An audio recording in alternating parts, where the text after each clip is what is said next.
여러분의 구독, 좋아요, 댓글은요, 저희 자리잡자 채널이 자리 잡는데 큰 힘이 됩니다. 오늘은 제가 은퇴를 앞둔 아빠와 그 은퇴를 바라보는 딸의 그 출근 시간에 서로 간에 이야기했던 내용인데요. 그게 한 커뮤니티에서 반응이 좋아서 한번 소개드리고자 합니다. 딸과 저는 매일 아침 6시 반쯤에 제 차로 출근을 같이 합니다. 그렇다 보니 부녀의 대화가 이때 이루어지는 경우가 많습니다. 오늘 아침 출근길 차 안에서 딸한테 제 고민을 슬쩍 말해봤습니다. 아빠 내년에 환갑인데 올해까지만 일하고 내년부터는 사무실을 닫을까 하는데 어때? 갑작스러운 아빠의 은퇴 선언에 딸은 눈이 휘둥그레 하면서 왜? 라고 묻더군요. 그래서 왜는 이제 나도 쉴 나이가 된 거 아니야? 했더니 딸이 아주 단호하게 아빠 요즘 60이면 청춘이야. 집에서 할 일도 없잖아. 계속 일해.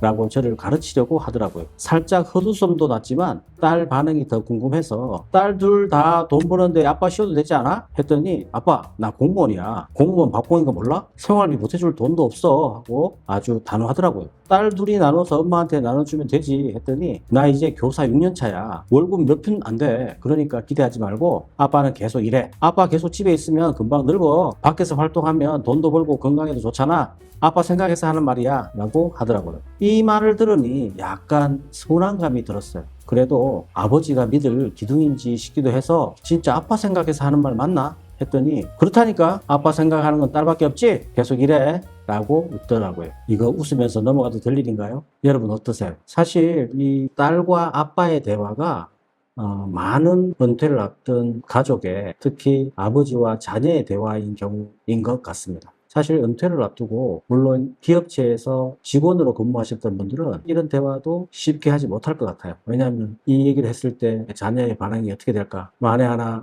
학원을 다닌다든가 아직 공부를 더 해야 되는 상황이라면 더더욱 아빠의 입이 떨어지지 않을 것 같아요. 그런 경우에 아빠의 마음은 더더욱 무거울 것 같습니다. 오늘 같은 경우도 이 아빠의 마음은 망감이 교차할 것 같아요. 내가 일을 그만둬야 될지 또 계속해서 일을 해야 될지 거의 다가 이제 은퇴를 앞두게 되면 직장 생활이든 이런 생활들이 한 30년 이상 하게 된 거거든요. 그래서 조금은 이제 안식년, 좀 쉬고 싶은 마음이 들 겁니다.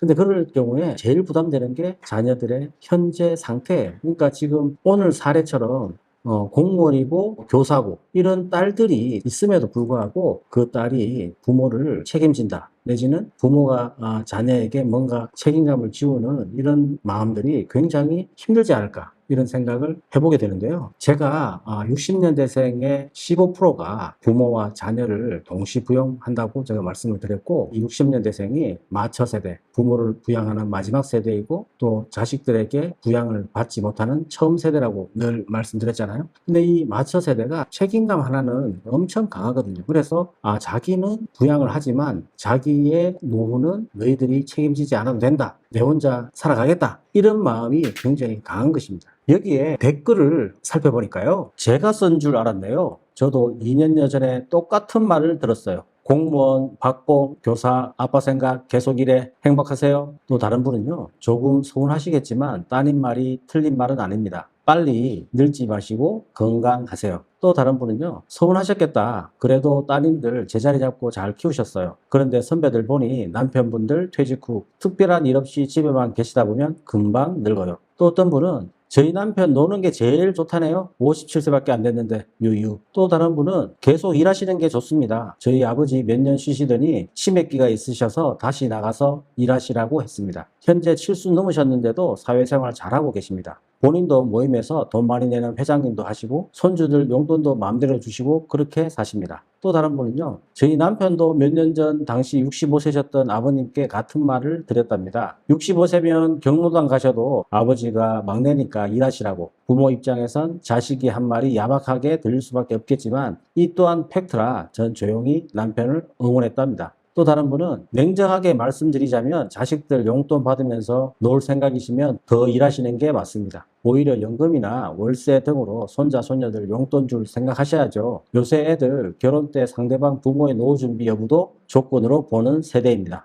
그렇군요. 또 다른 분은 딸이 아버님이 능력이 있는 거 아시니 그렇게 말하는 거죠. 직장에서 위로 아래로 치이는 상황이라면 이제 쉬시라고 말할 거예요. 이 댓글을 보면서도 다양한 의견이 있지만 그래도 그 딸이 아버지의 능력을 인정하는 것 같습니다. 그러니까 가정에서도 가족 부양을 열심히 하신 대가를 어떻게 보면 인정을 받으신다는 거죠. 그래서 내 능력을 이 아버지처럼 가정과 사회에서 인정받는다면 그 또한 또 즐거운 일인 것 같습니다. 실제로 60년대생의 취업 통계를 보면요. 2013년, 지금으로부터 10년 전에는요, 273만 명 정도가 취업을 했는데, 작년 2023년의 경우에는요, 2배나 늘어난 570만 명이라고 합니다. 이것은 베이비 부머 세대가 고령층으로 진입하면서 그 세대의 인구가 워낙 많다 보니까 그 인구의 증가 때문에 같이 늘어난 것도 있지만 이 마처 세대로서 스스로의 노후를 준비하는 그런 경향의 탓이기도 합니다.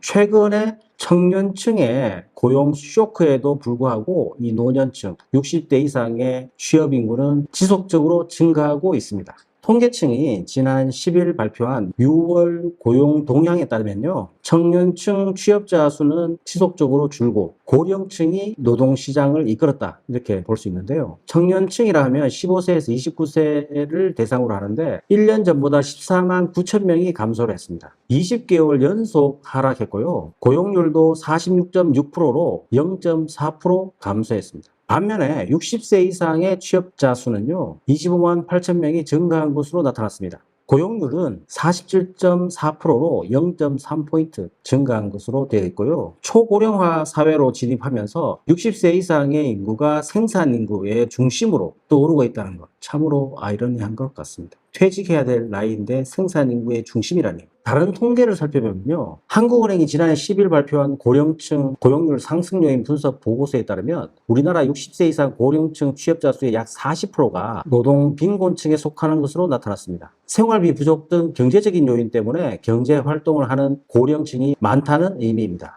보고서는 고령층의 고용률 상승에는 자녀로부터 지원받는 사적 이전 금액이 감소하고 고령층의 생활비가 빠르게 증가하고 있다. 공적연금 및 자산소득은 변화가 없는 점 등이 중요한 역할을 했다고 설명하고 있습니다. 여기에서 포인트가 자녀로부터의 사적 지원이 감소했다는 거예요. 이제는 자녀로부터 부양받을 수 없는 시대입니다. 사실 청년, 취준생들, 취업이 힘든 이 세대가 어떻게 부모 세대를 부양할 수 있을까? 그것이 사회적인 문제이지 가정의 문제만은 아닌 것 같습니다. 지난해 7월 발표된 통계청의 경제활동 인구 조사의 고령층에 대한 조사 결과를 보면요. 55세에서 79세 인구 가운데 장래에 일을 하고 싶다라는 사람들의 57.1%가 생활비에 보탬이 되려고 일을 하고 싶다. 이렇게 이야기했습니다. 그리고 34.7%는요, 일하는 즐거움, 건강이 허락하는 한 일을 하고 싶다. 이렇게 이야기했습니다. 50년, 60년대생들은요, 사실 젊은 세대들한테 물어보면 너무나 고도 성장기에 태어나신 분들로 온갖 나라의 혜택을 다 보신 세대다. 이렇게 이야기하는데 여러분 동의가 되세요? 근데 그렇다라고 인정을 할 수는 있지만 그 세대가 한 일이라고 스스로 누리기보다는 자녀 세대에게 교육, 그 교육비로 엄청나게 쏟아부은 세대이기도 합니다. 사실 이 60년대생 15%가 부모와 자녀를 동시 부양한다고 했는데요. 이 세대가 매달 들어가는 생활비 부담 때문에 일을 안 할 수가 없는 것입니다.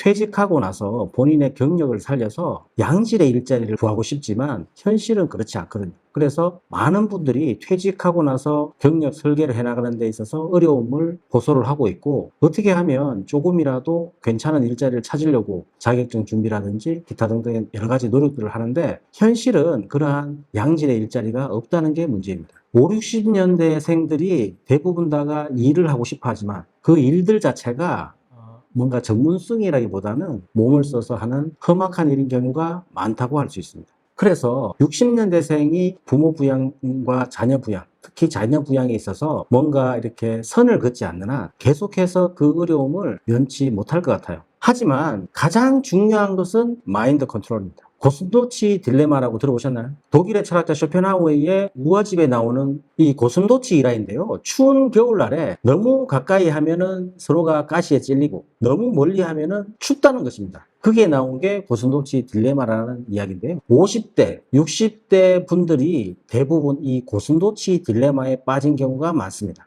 본인의 은퇴 이후에 써야 될 자금임에도 불구하고 부모 부양과 자녀 부양을 위해서 그 돈을 어쩔 수 없이 쓸 수밖에 없다는 거예요. 그러다가도 주변 은퇴자들을 보면 자기의 노후를 결국은 자녀들과 부모 부양에 다 써버리니까 그거에 대해서 문제가 엄청나게 많이 생긴다. 그래서 이래서는 안 되겠다. 이런 생각에 그 부양에 드는 비용을 조금이라도 줄여보세요. 조금 줄이면 어떤 일이 생기는지 아세요? 바로 가족 간에 불화가 생긴다는 거예요. 사실 이게 이 60년대생, 특히 책임감이 강한 이 세대가 이 가정에서의 지금까지 내가 부양하면서 열심히 살았는데 내가 이 몇 푼 갖고 있는 이 노후 자금을 자녀에 써버리지 않으면 결국은 이 불화가 생기는구나. 이 불화를 또 참지 못하니까 어쩔 수 없는 고슴도치 딜레마에 빠진다는 겁니다. 미국도 사실 우리나라와 비슷한 이 샌드위치 세대라는 말이 있습니다. 사실 이 지구촌 밑에는 이 부모와 자녀의 문제는 전 세계 어느 나라의 공통적인 주제인 것 같아요. 낀 세대, 이 마처 세대, 이 60년대생들이 이 자녀 부양에 대해서 일정 정도의 고슴도치 딜레마에서 벗어나야 될 것 같습니다. 사실은 일방적인 거는 문제만 생길 뿐이고 충분히 이 가족 구성원들 간의 대화를 통해서 선을 그을 거는 긋고 그렇게 하는 게 어떨까 이런 생각이 들거든요.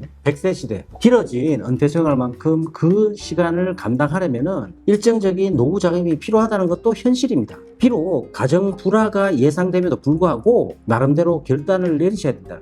고슴도치의 가시 길이만큼 자녀와 부모의 경제적 부양에 일정 정도 거리 두기를 해야 된다는 겁니다. 운전을 하면 앞차와 뒷차 간의 안전 거리를 유지하잖아요. 그래서 이 부모와 자녀 부양도 일정적 거리 두기 이것들을 해야 되지 않을까요? 여러분은 어떤 생각이세요?